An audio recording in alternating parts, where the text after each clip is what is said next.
అటు ఒకవైపు BRS party ప్రెసిడెంట్గా కేసీఆర్ నిర్ణయం తీసుకొని ఉండొచ్చు, కానీ అది పార్టీ నిర్ణయం బీఆర్ఎస్ది.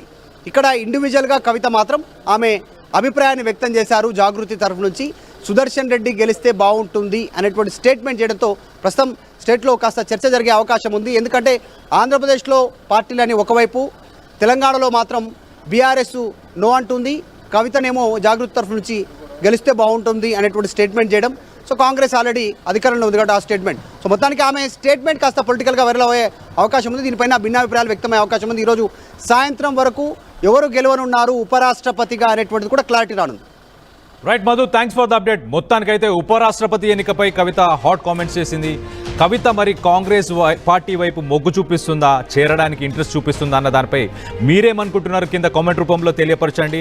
మొత్తం మీద అయితే సుదర్శన్ రెడ్డి తెలంగాణకు సంబంధించిన ఒక వ్యక్తి కాబట్టి ఆయనకి కాన్స్టిట్యూషన్ మీద చాలా గట్టి పట్టు ఉంది, ఒక ఎక్స్పర్టీస్, ఒక ఇంటెలెక్చువల్, తెలంగాణ బిడ్డ కాబట్టి పార్టీలకు అతీతంగా ఖచ్చితంగా ఆయనకు సపోర్ట్ చేయాలని చెప్పుకొచ్చింది. మొత్తానికైతే దీనిపై మీరేమనుకుంటున్నారు, మీ అభిప్రాయాన్ని కింద కామెంట్ రూపంలో తెలియపరచండి.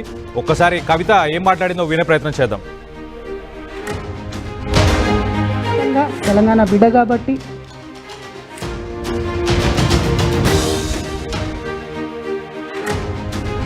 ఎట్లా అయితే అన్యాయాన్ని ప్రశ్నించాలో అట్లానే మనవాడు అనుకున్నప్పుడు ఒక మేధావి, రిటైర్డ్ సుప్రీంకోర్టు జస్టిస్గా పనిచేసినటువంటి వ్యక్తి సుదర్శన్ రెడ్డి గారు, మరి అటువంటి బిడ్డకు వైస్ ప్రెసిడెంట్ ఆఫ్ ఇండియాగా ఒక కంప్లీట్ ఆపోజిషన్ పార్టీ అభ్యర్థిగా దేశంలో ఉన్నటువంటి అనేక పార్టీలు సపోర్ట్ చేసినటువంటి వ్యక్తి గెలవాలని కోరుకోవడం కూడా అది డెఫినెట్గా ఒక పాజిటివ్ ప్రాంతీయవాదం అవుతుందని చెప్పి నేను మనస్ఫూర్తిగా భావిస్తూ ఉన్నాను.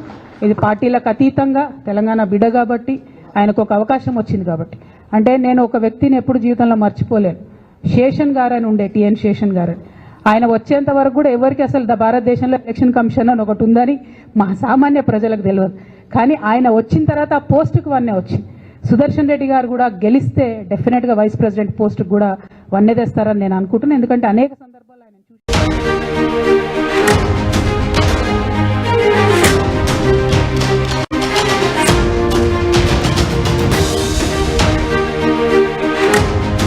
బ్రేకింగ్ న్యూస్ చూస్తున్నాం. ఉపరాష్ట్రపతి ఎన్నికపై కవిత హాట్ కామెంట్స్ చేసింది. మొత్తానికైతే కేసీఆర్ని కాదని ఇండి కూటమికి సంబంధించిన అభ్యర్థికి కవిత మద్దతు తెలుపుతుంది. ఉపరాష్ట్రపతిగా ఇండి కూటమి అభ్యర్థి సుదర్శన్ రెడ్డి గెలవాలని చెప్పేసి కవిత చెప్పుకొచ్చారు.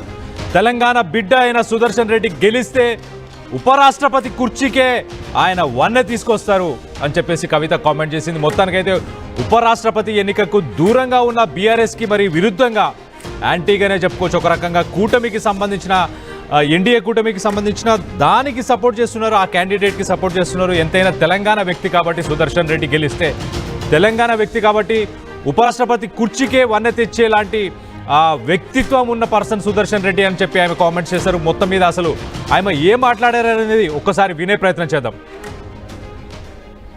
కూడా ఎవరికి అసలు భారతదేశంలో ఎట్లా అయితే అన్యాయాన్ని ప్రశ్నించాలో అట్లానే మనవాడు అనుకున్నప్పుడు ఒక మేధావి, రిటైర్డ్ సుప్రీంకోర్టు జస్టిస్గా పనిచేసినటువంటి వ్యక్తి సుదర్శన్ రెడ్డి గారు, మరి అటువంటి బిడ్డకు వైస్ ప్రెసిడెంట్ ఆఫ్ ఇండియాగా ఒక కంప్లీట్ ఆపోజిషన్ పార్టీ అభ్యర్థిగా దేశంలో ఉన్నటువంటి అనేక పార్టీలు సపోర్ట్ చేసినటువంటి వ్యక్తి గెలవాలని కోరుకోవడం కూడా అది డెఫినెట్గా ఒక పాజిటివ్ ప్రాంతీయవాదం అవుతుందని చెప్పి నేను మనస్ఫూర్తిగా భావిస్తూ ఉన్నాను. ఇది పార్టీలకు అతీతంగా తెలంగాణ బిడ్డ కాబట్టి, ఆయనకు ఒక అవకాశం వచ్చింది కాబట్టి. అంటే నేను ఒక వ్యక్తిని ఎప్పుడు జీవితంలో మర్చిపోలేను. శేషన్ గారు అని ఉండే, టిఎన్ శేషన్ గారు. ఆయన వచ్చేంత వరకు కూడా ఎవరికి అసలు భారతదేశంలో ఎలక్షన్ కమిషన్ అని ఒకటి ఉందని మా సామాన్య ప్రజలకు తెలియదు. కానీ ఆయన వచ్చిన తర్వాత ఆ పోస్టుకు వన్నే వచ్చింది. సుదర్శన్ రెడ్డి గారు కూడా గెలిస్తే డెఫినెట్గా వైస్ ప్రెసిడెంట్ పోస్టుకు కూడా వన్నే తెస్తారని నేను అనుకుంటున్నాను. ఎందుకంటే అనేక సందర్భాలు ఆయన చూసినాం. ఆయన ఇచ్చినటువంటి పాజిటివ్ తీర్పులు కానీ, ఆయనకు ఉన్నటువంటి కాన్స్టిట్యూషనల్ ఎక్స్పర్టీస్ కానీ చూసినాం. అటువంటి అవకాశం వారికి వస్తే బాగుంటుందని చెప్పి మనస్ఫూర్తిగా నేను కోరుతా ఉన్నాను. ఆయనకున్నటువంటి ఆ నాలెడ్జ్, ఆ కాన్స్టిట్యూషనల్ ఎక్స్పర్టీసు ఇవన్నీ ఖచ్చితంగా వైస్ ప్రెసిడెంట్ పోస్ట్కి వన్నె తీసుకొస్తాయని చెప్పుకొచ్చారు. మొత్తానికి పార్టీలకు అతీతంగా తెలంగాణ వ్యక్తి కాబట్టి ఖచ్చితంగా సపోర్ట్ చేయాలి అందరూ అని చెప్పుకొచ్చారు. ఒక రకంగా ఇది బీఆర్ఎస్ ఏదైతే న్యూట్రాలిటీ మెయింటైన్ చేస్తామని చెప్పుకొచ్చారో దానికి ఇది విరుద్ధంగా ఉంది. అంటే కేసీఆర్ మాటకి ఇది విరుద్ధంగా ఉందని చెప్పి మనం చూడొచ్చు ఒక రకంగా.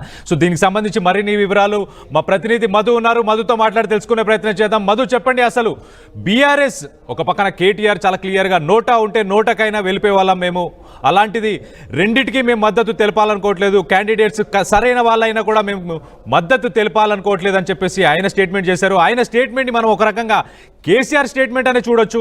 మరి అలాంటి స్టేట్మెంట్కి కవిత ఇప్పుడు భిన్నంగా లేదు, తెలంగాణ పర్సన్, ఒక తెలంగాణ ఇంటెలెక్చువల్ కాబట్టి ఖచ్చితంగా ఆయనకు సపోర్ట్ చేయాలని చెప్పుకొస్తుంది. సో మొత్తం మీద ఎలా చూడాలి దీన్ని?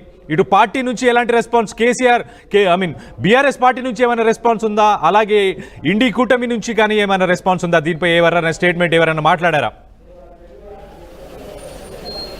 ఎగ్జాక్ట్లీ ఈరోజు ఉపరాష్ట్రపతికి సంబంధించినటువంటి ఎన్నికలు కొనసాగుతున్నాయి ఢిల్లీలో. సాయంత్రం వరకు ఎలక్షన్స్ అవుతాయి.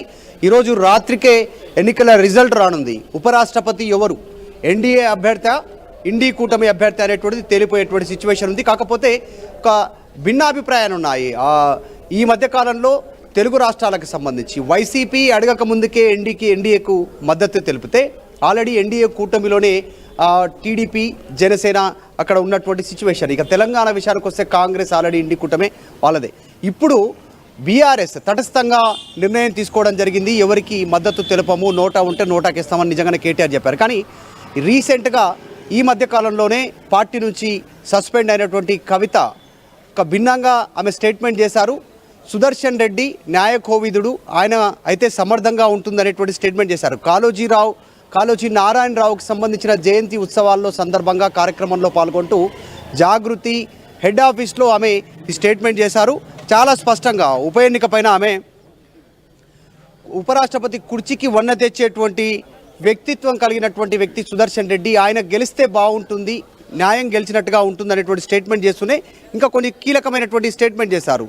రాజ్యాంగం పట్ల జస్టిస్ సుదర్శన్ రెడ్డికి అంకితభావం ఉంది, సామాజిక తెలంగాణ కోసం కూడా తెలంగాణ జాగృతి కృషి చేస్తూ ఉంది, లెఫ్ట్ టు రైట్ అందరినీ కలుపుకొని పోతాం. సో ఇవన్నీ ఉన్నాయి కాబట్టి తెలంగాణ జాగృతి తరఫున ఆమె అభిప్రాయాన్ని వ్యక్తం చేశారు. అఫ్కోర్స్ ఆమె బీఆర్ఎస్లో లేరు. సొంత అన్న కేటీఆర్ వర్కింగ్ ప్రెసిడెంట్ అయినా బీఆర్ఎస్కి, సొంత తండ్రి కేసీఆర్ బీఆర్ఎస్కి ప్రెసిడెంట్ అయినా ఆమె సస్పెండ్ అయినటువంటి వ్యక్తి, ఇండిపెండెంట్. ప్రస్తుతం ఆమె ఏ పార్టీలో లేదు. ఆమె అభిప్రాయం చెప్పేటువంటి అవకాశం ఆమెకుంది. కాబట్టి ఈ స్టేట్మెంట్ చేసినట్టుగా చెప్తా ఉన్నారు. సామాజిక తెలంగాణ కోసం తెలంగాణ జాగృతి కృషి చేస్తుందనేటువంటి కామెంట్ చేస్తూనే లెఫ్ట్ రైట్ అందరినీ కలుపుకొని పోతామనేటువంటి స్టేట్మెంట్ కూడా చేశారు. ఫ్యూచర్లో తెలంగాణ జాగృతి క్షేత్రస్థాయిలో పర్యటిస్తూ అన్ని వర్గాలను అటాచ్ చేసుకుంటూ ముందుకు పోతుందనేటువంటి స్టేట్మెంట్ చేస్తూనే కాళేశ్వరానికి సంబంధించినటువంటి అంతర్భాగమైనటువంటి మల్లన్న సాగర్ నుంచే నీళ్ళని హైదరాబాద్ తీసుకొచ్చే దాంట్లో భాగంగా శంకుస్థాపన చేశారు ముఖ్యమంత్రి రేవంత్ రెడ్డి. ఇది 1500 కోట్ల నుంచి 7,500 కోట్లకు దీన్ని పెంచి దోపిడీకి పాల్పడబోతున్నారు అనేటువంటి స్టేట్మెంట్ కూడా చేశారు. కుంభకోణంలో భాగంగానే అంచనాలు చేస్తూ ఉన్నారు. ముఖ్యంగా మెగా ఇంజనీరింగ్ కృష్ణారెడ్డికి పైసలు దోచిపెడతా ఉన్నారు, తెలంగాణకు సంబంధించిన డబ్బుని దోచిపెడతా ఉన్నారు అనేటువంటి స్టేట్మెంట్ చేశారు ఎమ్మెల్సీ కవిత. దాంతోపాటు రీసెంట్గా ఎన్డీఏ ఈ రెండు కూటమిలకు సంబంధించి చర్చ జరుగుతుంది కాబట్టి ప్రధానంగా ఈరోజే ఎన్నిక జరుగుతుంది కాబట్టి ఆ విషయం పైన ఆమె స్పెసిఫిక్గా మాట్లాడారు. నిన్న BRS party working president KTR ఏమో ఎవరికి మద్దతు తెలుపుతాం, తటస్థంగా ఉంటామనేటువంటి స్టేట్మెంట్ చేస్తే, ఇక అంత ముందుగా అయితే కేటీఆర్ ఒక అడుగు ముందుకేసి రేవంత్ రెడ్డి లాంటి అవినీతి పరుడు ప్రపోజ్ చేసినటువంటి వ్యక్తి ఉంటే మేము పొరపాటున కూడా అభ్యర్థికి ఓటు వేయము అనేటువంటి స్టేట్మెంట్ చేశారు. ఇప్పుడు డైరెక్ట్గా ఎమ్మెల్సీ కవిత స్టేట్మెంటు చర్చనీయాంశం అవుతా ఉంది. ఆమె చేసినటువంటి స్టేట్మెంటు సుదర్శన్ రెడ్డికి మద్దతు నిలపడంతో అన్న ఒకవైపు, చెల్లి ఒకవైపు, పార్టీలు వేరు. ఇప్పుడు పార్టీలో లేదు బీఆర్ఎస్, సస్పెండ్ చేసింది ఎమ్మెల్సీ కవితను. కాబట్టి ఆమె ఇండియా కూటమి అభ్యర్థి సుదర్శన్ రెడ్డికి మద్దతు తెలపడంపైనే చర్చ కొనసాగుతుంది. చూడాలి, బీఆర్ఎస్ నుంచి ఇంతవరకు అయితే రిప్లై లేదు. నెక్స్ట్ ఎలాంటి రిప్లై వస్తుందో చూడాలి.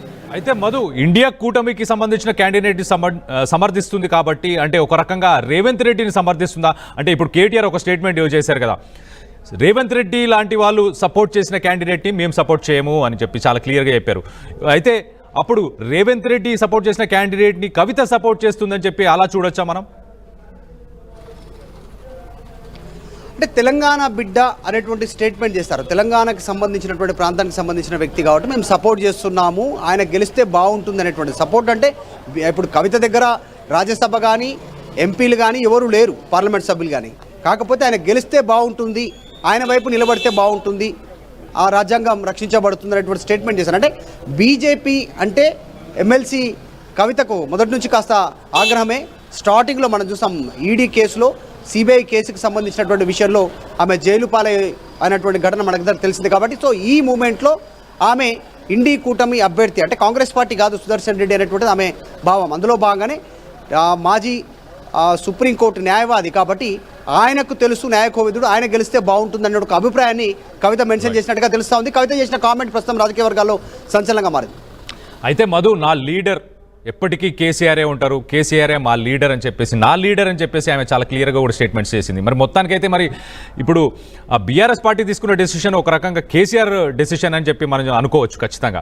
సో ఆయన డెసిషన్కి మరి విరుద్ధంగా ఈమె ఎలా వెళ్తుంది అలా లీడర్ అనుకుంటూ, మరి దీనికి సంబంధించి ఎలా చూడాలి, ఈ యాంగిల్ని ఎలా చూడాలి? ఎగ్జాక్ట్లీ ఇప్పుడు కవిత ఇండివిజువల్, ఇండిపెండెంట్, బీఆర్ఎస్ నుంచి సస్పెండ్ అయినటువంటి వ్యక్తి, పార్టీ సభ్యత్వానికి రాజీనామా చేశారు, తర్వాత ఎమ్మెల్సీకి కూడా రాజీనామా చేస్తారు. ఇంకా ఆమోదం కాలేదు ఎమ్మెల్సీ, ఇంకా ప్రస్తుతం కూడా ఆమె ఎమ్మెల్సీగానే పరిగణించాల్సినటువంటి అవసరం, ఇంకా ఆమోదం కాలేదు కాబట్టి.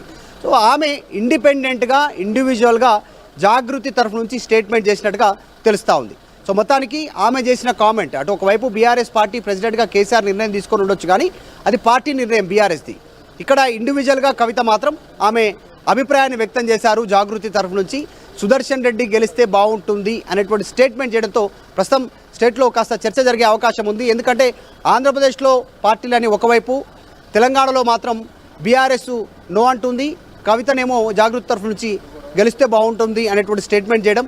సో కాంగ్రెస్ ఆల్రెడీ అధికారంలో ఉంది కాబట్టి ఆ స్టేట్మెంట్. సో మొత్తానికి ఆమె స్టేట్మెంట్ కాస్త పొలిటికల్గా వైరల్ అయ్యే అవకాశం ఉంది. దీనిపైన భిన్నాభిప్రాయాలు వ్యక్తమయ్యే అవకాశం ఉంది. ఈరోజు సాయంత్రం వరకు ఎవరు గెలవనున్నారు ఉపరాష్ట్రపతిగా అనేటువంటిది కూడా క్లారిటీ రానుంది. Right Madhu, thanks for the update. మొత్తానికైతే ఉపరాష్ట్రపతి ఎన్నికపై కవిత హాట్ కామెంట్స్ చేసింది. కవిత మరి కాంగ్రెస్ పార్టీ వైపు మొగ్గు చూపిస్తుందా, చేరడానికి ఇంట్రెస్ట్ చూపిస్తుందా అన్న దానిపై మీరేమనుకుంటున్నారు కింద కామెంట్ రూపంలో తెలియపరచండి. మొత్తం మీద అయితే సుదర్శన్ రెడ్డి తెలంగాణకు సంబంధించిన ఒక వ్యక్తి కాబట్టి ఆయనకి కాన్స్టిట్యూషన్ మీద చాలా గట్టి పట్టు ఉంది, ఒక ఎక్స్పర్టీస్, ఒక ఇంటెలెక్చువల్, తెలంగాణ బిడ్డ కాబట్టి పార్టీలకు అతీతంగా ఖచ్చితంగా ఆయనకు సపోర్ట్ చేయాలని చెప్పి చెప్పుకొచ్చింది. మొత్తానికైతే దీనిపై మీరేమనుకుంటున్నారు, మీ అభిప్రాయాన్ని కింద కామెంట్ రూపంలో తెలియపరచండి. ఒక్కసారి కవిత ఏం మాట్లాడిందో వినే ప్రయత్నం చేద్దాం. తెలంగాణ బిడ్డ కాబట్టి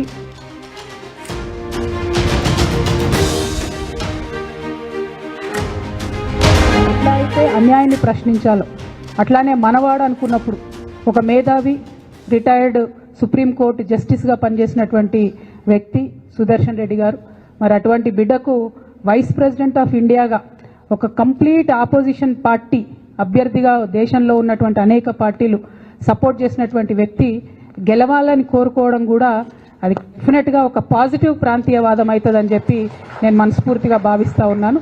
ఇది పార్టీలకు అతీతంగా తెలంగాణ బిడ్డ కాబట్టి ఆయనకు ఒక అవకాశం వచ్చింది కాబట్టి. అంటే నేను ఒక వ్యక్తిని ఎప్పుడు జీవితంలో మర్చిపోలేను. శేషన్ గారు అని ఉండే, టిఎన్ శేషన్ గారు.